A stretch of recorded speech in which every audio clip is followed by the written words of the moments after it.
কি মাংস খেলে? মাংস এখনো খাইনি, শাক এত ভালো হয়েছে, শাকও খেয়ে নিচ্ছি আজকে। শাক দিয়ে সব ভাত খাওয়া হয়ে গেছে, এই এখন মাংস নিচ্ছি। কাই কাই হয়ে যায় একদম।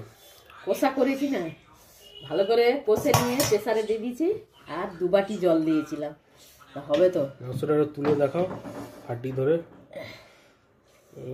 লক লক লক লক করছে, হাড্ডিও ভেঙে যাচ্ছে, এত সুন্দর সিদ্ধ হয়েছে। আর এই যে চর্বি নিয়েছি, আমি একটু চর্বি খেতে ভালোবাসি।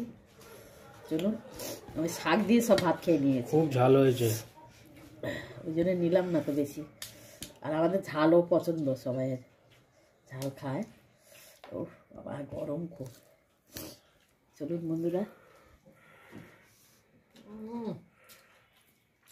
মাংসটা কেটে খাও, দেখো ফাটাফাটি, খুব গরম।